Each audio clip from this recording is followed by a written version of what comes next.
Salam bahagia buat kita semua. Berkat, kasih, rahmat, kemurahan Tuhan tidak akan mungkin meninggalkan kita. Karena kita semua adalah hamba-hamba Tuhan. Hamba Tuhan adalah hak istimewa yang diberikan Tuhan kepada kita. Haleluya. Dengan menjadi hamba Tuhan kita mencapai hal-hal yang hebat dalam penjangkauan jiwa-jiwa, dan semuanya itu adalah kemuliaan bagi nama Tuhan. Program ini saya ambil, dan kabupaten pertama yang saya kunjungi dengan program ini di Kabupaten Poso. Sudah ada 7 wilayah, 8 wilayah yang saya kunjungi untuk berdoa bersama bagi Indonesia dan berdoa bersama bagi GPDI. Dalam minggu ini saya sudah pergi ke wilayah Palolo Barat, Palolo Timur, Gumbasa, wilayah Donggala, kemudian tadi wilayah Tinombo, yang keenam ini wilayah Motong, besok lusa wilayah Kasimba. Dan maksudnya adalah saatnya kita berdoa bagi Indonesia tercinta, dan kita berdoa bagi GPDI tersayang. Karena situasi yang kita hadapi hari-hari ini sungguh sangat miris. Indonesia menderita dengan penyakit yang hebat, dan GPDI juga kita doakan bersama semakin lama semakin mulia. Haleluya. Saudara-saudara sekalian, saya ingin sharing tentang hal yang penting di gereja kita, karena gereja kita mengedepankan nama Gereja Pantekosta di Indonesia. Di situ ada kata Pantekosta. Nah, Pantekosta ini identik dengan api. Identik dengan api, katakan amin. Tak boleh kita mengaku sebagai gembala pendeta Pantekosta jika tidak ada api di dalam hidup kita. Tidak boleh kita mengaku sebagai jemaat Pantekosta kalau jemaat itu tidak dibakar dengan api Pantekosta. Jadi kita adalah pelayan-pelayan Tuhan yang harus berjalan dalam api, bergerak dalam api, dipimpin oleh api, dibakar oleh api, menuai jiwa-jiwa dengan api, dan masuk di surga yang ada 7 obor, yaitu 7 obor di takhta Tuhan. Jadi kalau bicara soal Tuhan, itu api yang menghanguskan, karena Allah adalah api. Kita akan sama-sama melihat titik api. Ada 3 titik api penting dari 6 titik api dalam Alkitab. Titik api pertama, titik api di kemah pertemuan. Ucapkan bersama-sama 2, 3. Titik api di kemah pertemuan. Kita buka dalam Bilangan 9 ayat 15 dan ayat 16. Ayat itu berbunyi begini. Pada hari didirikan kemah suci, maka awan itu menutupi kemah suci, kemah hukum Allah. Dan pada waktu malam sampai pagi, awan itu ada di atas kemah suci, kelihatan seperti api. Ayat yang ke-16, demikian selalu terjadi. Awan itu menutupi kemah, dan pada waktu malam kelihatan seperti api. Api dan awan. Awan itu nampak pada siang hari, padahal awan itu adalah api. Contohnya di dapur, kalau ada asap berarti ada api. Nanti pada malam hari dia kelihatan seperti api, padahal sebenarnya sama. Awan itu adalah api, dan malam hari dia kelihatan betul seperti api. Nanti setelah kemah itu selesai, baru api, awan itu datang. Selanjutnya kita tahu selalu terjadi. Jadi tidak ada satu detik pun Kalau kemah sudah dibangun, api itu keluar dari kemah. Api itu tetap ada kalau kemah berdiri. Gereja Pantai Kosta di Indonesia berdiri 100 tahun yang lalu. Sejak di Bali api itu menyala, sampai di tempat ini di Bolano api itu tetap menyala. Saudara-saudara sekalian, kalau kita membuka dalam Keluaran pasal 40 ayat 36, apabila awan itu naik dari atas kemah, berangkatlah orang Israel dari setiap tempat mereka berkemah. Jadi kehidupan umat Israel dikontrol oleh api, diatur oleh api, dituntun oleh api. Kalau awan itu berhenti, maka mereka berhenti. Pada siang hari dia berhenti, mereka berhenti siang hari. Awan itu berhenti tengah malam dalam bentuk api, mereka berhenti. Kalau awan itu berangkat pagi hari, mereka berangkat pagi hari. Kalau awan itu berangkat pada subuh hari, pada sore hari, maka mereka berangkat. Jadi mereka tidak bisa lepas dari awan. Gereja Pantai Kosta itu sama. Kita tidak bisa bergerak tanpa awan. Kita tidak bisa maju tanpa api. Kita tidak boleh berhenti kalau api itu masih bergerak. Kalau api itu diam, kita diam. Ini harus ada ketundukan, kepatuhan pada kontrol api. Api itu adalah Roh Kudus. Haleluya. Haleluya. Begini saudara, bahwa ada 7 padang gurun yang mesti dilewati oleh orang Israel. Padang gurun yang pertama padang gurun Sin. Padang gurun kedua padang gurun Syur. Padang gurun yang ketiga padang gurun Sinai. Padang gurun yang keempat adalah padang gurun Zin, pakai Z. Tadi padang gurun kedua S, Sin. Padang gurun kelima adalah padang gurun Paran. Padang gurun yang keenam adalah padang gurun Moab. Padang gurun yang terakhir adalah padang gurun Kademot. Ada 7 padang gurun yang harus dilewati oleh orang Israel. Semua itu di bawah tuntunan, di bawah pimpinan awan dan api. 40 tahun lamanya mereka berjalan, mereka diam, mereka bergerak, semuanya diatur oleh api dan awan. Saya ulangi, 40 tahun harus dituntun oleh api dan awan. Kalau awan dan api itu bergerak dan mereka tidak mau bergerak, diam di situ, mereka akan ketinggalan oleh api. Artinya di padang gurun ada singa, ada beruang, mereka bisa jadi korban dan mereka bisa dimangsa binatang buas. Jadi kalau awan itu bergerak, mereka juga harus bergerak. Kalau tidak, mereka akan jadi bangkai dan tinggal tulang belulang. Gereja yang tidak dipimpin oleh awan dan api, dia akan menjadi mangsa dan tinggal tulang belulang. Gereja Pantai Kosta 100 tahun sejak dari Bali itu diatur oleh awan, diatur oleh api, termasuk saya dan termasuk saudara sekalian. Yang setuju katakan amin. Nah, kalau awan itu berhenti, mereka harus bangun kemah, mereka harus beribadah, potong kambing, potong domba, potong lembu, bawa burung terkubur, bawa burung merpati. Mereka harus bawa tepung terbaik, dipersembahkan kepada Tuhan. Tapi kalau ada yang nakal, awan itu berhenti. Orang yang nakal, yang tidak mau dipimpin oleh awan, dia akan bergerak maju sendiri.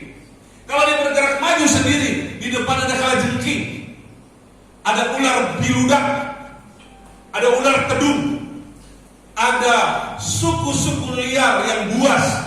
Mereka bisa dipatuk ular, mereka bisa digigit oleh bisa kalajengking, mereka bisa dirampok oleh suku-suku yang ada di sana, dan mereka bisa mati binasa. Kalau awan berhenti, Israel harus berhenti, imam harus berhenti.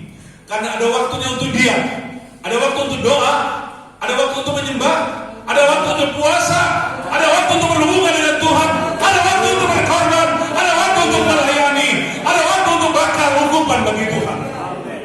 Gereja Pantekosta di Indonesia adalah gereja yang dipimpin oleh Roh Kudus. Glory, haleluya. Haleluya. Kemarin saya diundang untuk acara 100 tahun majelis daerah, 100 tahun GPDI majelis daerah di Kepulauan Riau. Saudara, ini adalah acara terbesar pertama di pandemik karena dihadiri oleh lebih dari 1.000 orang di pandemik. Dan saudara tahu, kita ibadah di gereja yang berukuran panjangnya 74, lebarnya 64, 2 lantai. Itu gereja GPDI yang mampu memuat 10.000 orang.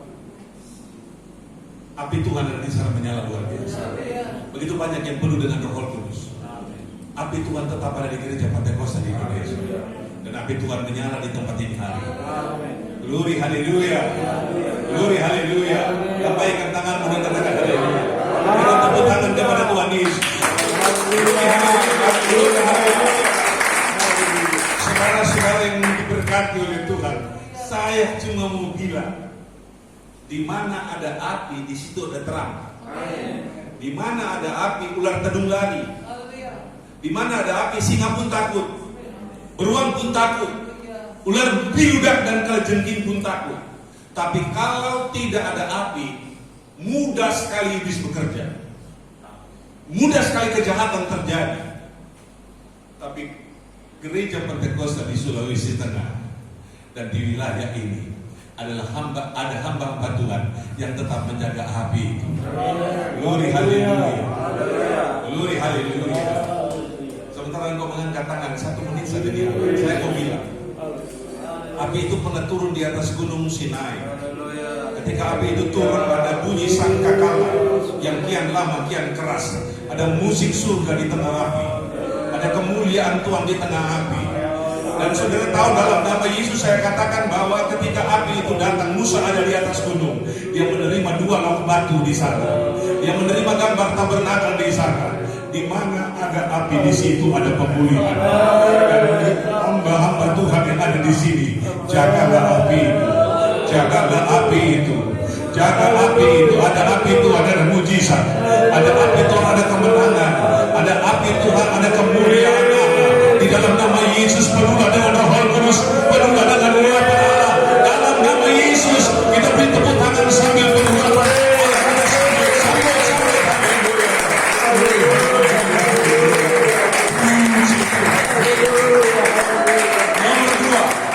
Nomor dua, titik api di dalam Ka'bah Salomo.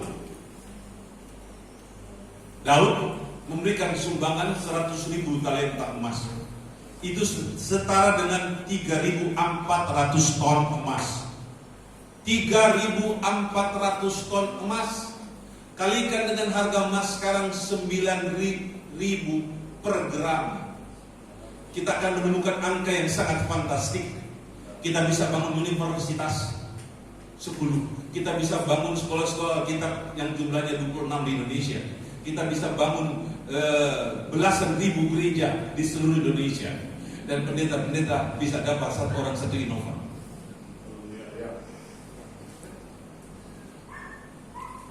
Haleluya. Itu harga rumah Tuhan yang dibangun oleh Salomo. Belum tembaga, belum perak, belum batu-batu yang indah-indah, belum kayu sanubar, belum kayu aras dari Libanon, belum bayar tukang-tukang yang jumlahnya 70.000 orang. Mahal itu barang. Kita ibadah di sini rasanya dingin, nggak enak ya. Haleluya. Keterusan bisa ada yang tidur. Saking enaknya ya. Ini adalah berkat Tuhan. Amin. Haleluya. Haleluya. Saudara, bangunan itu selesai. Bangunan super mewah. Wow. Ketika terjadi pentabisan dengan ini. Ketika terjadi pentabisan, maka awan kemuliaan Tuhan turun. dan bahkan imam-imam tidak taat. Kita tengok itu dalam 2 Tawari pasal yang kelima ayat 13 dan 14. Dengar. Lalu para peniup nafiri dan para penyanyi itu serentak memperdengarkan paduan suaranya untuk menyanyikan puji-pujian dan syukur kepada Tuhan. Mereka menyaringkan suaranya dengan nafiri, ceracah dan alat musik sambil memuji Tuhan dengan ucapan, sebab Ia baik, bahwasanya untuk selama-lamanya kasih setianya. Pada ketika itu rumah itu, yakni rumah Tuhan, dipenuhi dengan awan. Saya katakan kata awan ini diganti dengan api. Sama itu, dipenuhi dengan api, karena pada siang hari waktu ditabiskan. Sehingga imam-imam itu tidak tahan berdiri untuk menyelenggarakan kebaktian oleh karena awan itu, sebab kemuliaan Tuhan memenuhi rumah Allah. Hal yang sama ada di GPDI. GPDI itu membangun dengan iman. Satu biji batu bata bisa jadi gereja ukuran 24 kali 12. Satu bantal semen bisa membangun oleh iman gedung gereja 2 lantai dengan balkon. Satu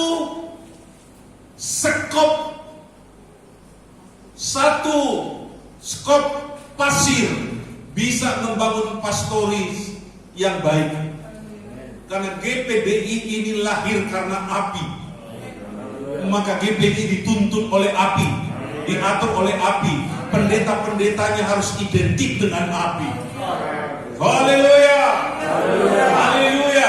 Gereja di desa dipakai oleh Tuhan, gereja di kota dipakai oleh Tuhan, semua diberkati oleh Tuhan. Haleluya. Tidak ada pendeta GPDI yang kelaparan, semua dijamin oleh Tuhan. Katakan amin. Kalaupun tidak ada makanan di pastori, itu sedang Tuhan uji apa setia atau tidak. Enggak ada amin. Tapi pastori zaman sekarang di GPDI ada unggang, ada ikan batu, ada babi hutan. Haleluya. Haleluya. Dan semua pendeta-pendeta itu ada telepon. Amin.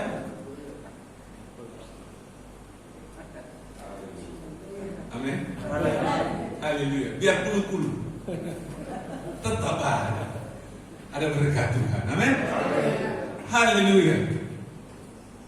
Dan hampir semua hamba Tuhan GPDI ada kendaraan, walaupun kredit yang lain. Yang penting maju. Puji Tuhan. Tapi sayang, awan itu, api itu hanya terlihat pada waktu pentabisan Max 2. Api itu hanya terlihat pada waktu pentabisan. Setelah itu nggak ada lagi itu api. Nggak ada. Baca Alkitab. Apa ada api pernah muncul lagi di Kaabah Salomo? Ada api kalau imam bakar korban. Ada api kalau imam bakar lembu sapi dan juga domba, kambing, merpati. Tapi bukan lagi api dari Tuhan, tapi ini seremonial belaka. Ada api, ada asap, tetapi di dalam Ka'bah nggak ada lagi api seperti di tabernakel. Ada ibadah, ada pujian, ada sangkor dengan nafir yang hebat, ada penyanyi-penyanyi yang luar biasa. Karena penyanyi itu adalah warisan dari ayahnya. Lagu-lagu itu adalah warisan dari ayahnya di Kemah Daud. Tapi setelah itu habis. Selesai itu cerita. Kenapa? Karena Salomo sudah bersundal dengan 999 wanita di samping istri sahnya. Karena dia punya 300 gundik. Berapa istri? Kabar itu?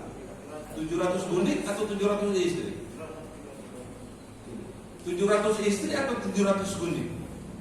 Mana yang benar? 300 gundik. Ya? 300 gundik, 700 istri. Mana ya? 700 gundik. Oh, 700 gundik. Istri sah, istri berarti sah. Yang gundik tidak sah.